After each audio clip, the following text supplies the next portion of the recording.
India feels के China is too hostile for India to even consider that possibility. और फिर वो ये पाकिस्तान चाइना की जो जुगलबंदी है मेक्स चाइना लेस ट्रस्टवर्दी। यूं कह सकते हैं कि नरेंद्र मोदी की जो जून 22 की ट्रिप है टू द यूएस वो गेयर चेंजिंग है, गेम चेंजिंग नहीं, गेयर चेंजिंग।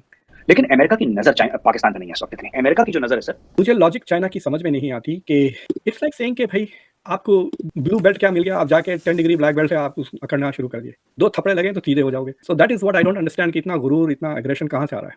पाकिस्तान की खुद में कोई इंपॉर्टेंस नहीं है सर। पाकिस्तान स्टडीज में बच्चों को कुछ भी पढ़ा लें कि भाई आप वसाइलों से माला माल हैं और फलाना डेम का, basically nobody cares about Pakistan. तो अगर चाइना के साथ अमेरिका का नॉलेज, फाइनेंशियल और बिजनेस डीलिंकिंग हो जाए, चाइना का ग्रोथ कम हो जाएगा। इनकी इकोनॉमी टैंक हो गई बिकॉज देयर इज नथिंग। इनकी इकोनॉमी डे वन से खोखली थी सर।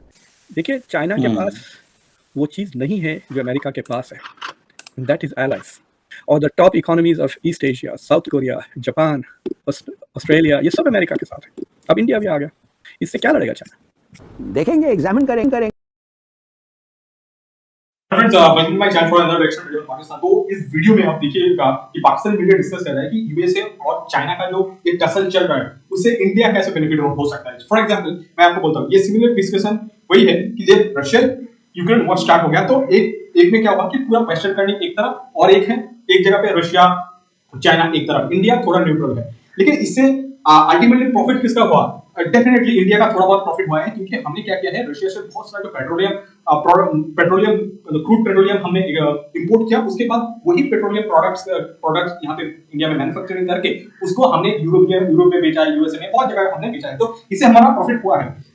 सिमिलरली अब यूएसए और चाइना का जो ये टसल चल रहा है, इसमें देखिए चाइना के पास क्या क्या एडवांटेज है। चाइना के पास रशिया उतना हेल्प नहीं कर पाएगा, थोड़ा बहुत मॉरल सपोर्ट दे सकता है, लेकिन उससे मतलब उसके अलावा उसको कुछ नहीं कर सकता। नॉर्थ कोरिया तो एक बकवासी कंट्री है। आई डोंट थिंक कि यूएसए और चाइना के कॉन्फ्लिक्ट में नॉर्थ कोरिया उतना इंपॉर्टेंट रोल प्ले करेगा, ये पॉसिबिलिटी बहुत कम है। पाकिस्तान कंप्लीट न्यूट्रल रहेगा। रशिया और यूएसए एंड चाइना की जब टसल चलेगा तब पाकिस्तान पूरा न्यूट्रल रहेगा, क्योंकि मान लीजिए पाकिस्तान ने चाइना की तरफ थोड़ा भी बहुत झुकने की कोशिश कर दिया तो यूएसए पाकिस्तान के ऊपर बहुत सारा सैंक्शन लगा देगा, उसको फैक्टिव ग्रे लिस्ट में भी डाल सकता है। अब कंपेयर टू यूएसए देखेंगे, यूएसए के साथ देखिए इंडिया को होगा ही होगा, मतलब यूनाइटेड स्टेट और चाइना के टसल में एक रशिया जैसा न्यूट्रल अप्रोच इंडिया नहीं अपनाएगा, वो एकदम पूरा यूएस के साथ अलाइज हो जाएगा। उसके बाद यूएसए का ये जो इंडो स्पेसिफिक रीजन में देखिएगा, जापान है, साउथ कोरिया है, ऑस्ट्रेलिया है, तो ये सब कंट्रीज भी यूएस के साथ हो जाएगा। तो चाइना के पास मतलब कोई फ्रेंड नहीं है, तो मतलब मान लीजिए कुछ हो भी गया वॉर, तो चाइना को मोरल सपोर्ट देने वाला भी कोई नहीं है, और मान लीजिए फाइनेंशियली भी कोई नहीं होगा, उसको बहुत सारा जो इंस्टीट्यूशन है वहां पे जाके कोई डिफेंड नहीं करेगा। चाइना को अकेले ही खुद मतलब बहुत सारा चीज खुद से करना पड़ेगा। उसके बाद जैसे मैंने आपको पहले बोला, रशिया और यूक्रेन वॉर से एक चीज क्लियर पता चल गया है कि यूरोप का जो डिपेंडेंसी था ना रशिया के ऊपर ऑयल और गैस का, ये पूरा हट गया है, और यही एक बहुत अच्छा बेनिफिट हुआ है स्पेशली फॉर वेस्टर्न कंट्रीज। अब आ जाते हैं कि पाकिस्तानी मीडिया इसके ऊपर क्या बोलते हैं, हम वो सुन लेते हैं। with the agenda on regarding defense, that is why 2 हफ्ते पहले या 3 हफ्ते पहले डिफेंस सेक्रेटरी जो है वो आए हुए हैं। What do you make of this visit sir? देखिए he is going to visit, I think Galwan जाएंगे, वो लद्दाख की तरफ बॉर्डर के पास, हम इस तो लॉयड वहां जाएंगे, वहां पे I don't know he make some statement from there. That is a way of sending a message to China के देखो हम भी यहां हैं with India. So that is a message to China and this is a message to India that we are with you here. और जो मुझसे ज्यादा इंटरेक्ट करते हैं इंडिया के एस्टैब्लिशमेंट से, उनका कहना है कि India is very seriously worried about China. जो मैं बार बार कहता हूं कि India and China can potentially patch up, वो लोग कहते हैं कि Muqtedar you are wrong on that. India feels के China is too hostile for India to even consider that possibility. और फिर वो ये पाकिस्तान चाइना की जो जुगलबंदी है makes China less trustworthy. So I have a feeling कि यूं कह सकते हैं कि नरेंद्र मोदी की जो जून 22 की ट्रिप है टू द यूएस वो गेयर चेंजिंग है, गेम चेंजिंग नहीं, गेयर चेंजिंग, कि गाड़ी को जरा और तेजी से दौड़ेगी in terms of US India cooperation. देखिए आपको मैं एक एग्जांपल देता हूं, अब universities are reluctant to get Chinese students. अगर चाइना से स्टूडेंट्स अप्लाई करते हैं पीएचडी न्यूक्लियर फिजिक्स के लिए, जितने भी डिफेंस रिलेटेड टेक्नोलॉजीज जो डुअल पर्पस हो सकते हैं, तो मेरे ख्याल से there will be a reluctance to give them admissions. India से जो आएंगे they will encourage them, कि ये एक फर्क है। America will encourage its universities to recruit them and fund them. So these are some of the मतलब low hanging fruits हैं ये, but they have long term benefits for both countries. Doctor साहब, आपको नहीं लगता ये एक डिफीटेड माइंडसेट है? वो कह रहे हैं हम डी रिस्क कर रहे हैं, ट्रेड डिफेंस वो चीजें और हैं, लेकिन हर जगह पे उनको रोकना, एंटर ना होने दो, दिस इज अ पैनिक, और do you think this is a good remedy? नहीं, थोड़ा गुस्सा भी है। गुस्सा इसलिए देखिए, यानी चाइना में literally millions of hundreds of millions of jobs America ने क्रिएट करे। अब ये हमारी बिल्ली हमी से मियाऊं वाली बात हो गई ना। तो चाइना को वो सबक सिखाना है कि भाई घड़ा कितना भी बड़ा हो जाए, नल यहाँ पर है। तो अगर चाइना के साथ अमेरिका का नॉलेज, फाइनेंशियल और बिजनेस डीलिंकिंग हो जाता है, America will also suffer. China का ग्रोथ कम हो जाएगा, अमेरिका की प्रॉस्पेरिटी में कम आएगी, बट अमेरिका के डेवलपमेंट में नुकसान नहीं होगा। मुझे लॉजिक चाइना की समझ में नहीं आती कि इट्स लाइक सेइंग कि भाई आपको ब्लू बेल्ट क्या मिल गया, आप जाके 10 डिग्री ब्लैक बेल्ट है, आप उस अखड़ना शुरू कर दिए, 2 थप्पड़े लगे तो तीसरे हो जाओगे। सो that is what I don't understand, कितना गुरूर, इतना एग्रेशन कहां से आ रहा है। देखें, maybe they think they are ready, if they are ready, देखें रशिया का क्या हाल हुआ है। चलिए let's see, as long as वो तेल बेची जा रहे हैं और पैसे बनाई जा रहे हैं, दरवाजे तो उनकी बंद हो इकोनॉमी गए। उसके बावजूद नेगेटिव ग्रोथ है ना अभी भी, इसके बावजूद and they are selling a lot of oil, but they are selling it at a lower price. Europe has come out of the dependency on Russia, मतलब यूरोप के लिए एक अनइंटेंडेड बेनिफिट हो गया है जो वो रशिया से आज़ाद हो गए, यू नो, बड़ी तेजी से हो गया ये मामला लोग, और फिर ये नेटो को भी इन्होंने रिवाइटलाइज कर दिया। So what Russia has done, मतलब इट्स एवरी, जितने दिन लग रहे हैं हर दिन से साफ नजर आ रहा है कि it's a bigger strategic blunder than we thought. और वही चीज देखकर China has to learn a lesson. देखिए चाइना के पास वो चीज नहीं है जो अमेरिका के पास है, दैट इज एलाइज। आप मुझे बताएं चाइना के एलाइज कौन है? रशिया, पाकिस्तान। अमेरिका के पास top economies of East Asia, South Korea, Japan, Australia, ये सब अमेरिका के साथ है। अब इंडिया भी आ गया। 50% of the global GDP strategically aligned with the US. इससे क्या लड़ेगा चाइना?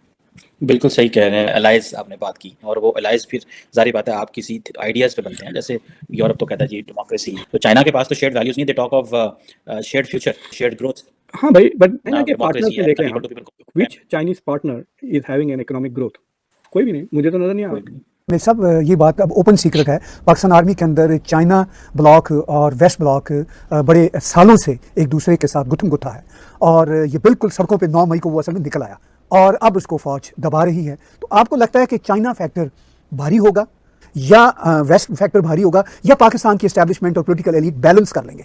सर मुझे लगता खुदा न ख्वास्ता पाकिस्तान 2030 तक कायम नहीं रहेगा, टूट जाएगा। It's a failed democracy and it is a failing state. इनको 4 टुकड़ों में तकसीम कर देता भारत के कब से कह रहा है। बजाय मस्जिदों के ऊपर मस्जिद बनाने के आप लेबोरेटरीज बनाए, हो सकता है पंजाब लैदा हो जाए, सिंध लैदा हो जाए। दूसरी चीजें भी नहीं है, ये मुल्क को चलाएंगे कैसे? India is a rising country, you know, सारी दुनिया इस तिरंगे के नीचे आना चाहती है, इसके थ्रू ग्रो करना चाहती है, इनके साथ लिंक बनाना चाहती है। लेकिन हमारी मीडिया में डॉक्टर साहब, माइक जो भी बंदा पकड़ेगा वो ये कहेगा कि इंडिया पाकिस्तान को खत्म करने जा रहा है, इंडिया की ये साजिश वो साजिश। तो जहां पर ये टाइम है इंडिया को क्रेडिट देने का, इंडिया को अप्रिशिएट करने का, इंडिया के बगैर दुनिया का गुजारा मुमकिन नहीं है, और कई हजारों करोड़ों लोगों का पेट इंडिया पाल रहा है, और हमारी तरफ से इस तरह की बातें क्यों फैलाई जा रही है? हर इंसान को डॉक्टर साहब आगे बढ़ने की ख्वाहिश होती है, और मुल्क पाकिस्तान में रहने वाले लोग भी रोज इसी उम्मीद से सो जाते हैं कि शायद सुबह की रोशनी हमारे लिए एक बेहतरीन दिन की अलामत होगी।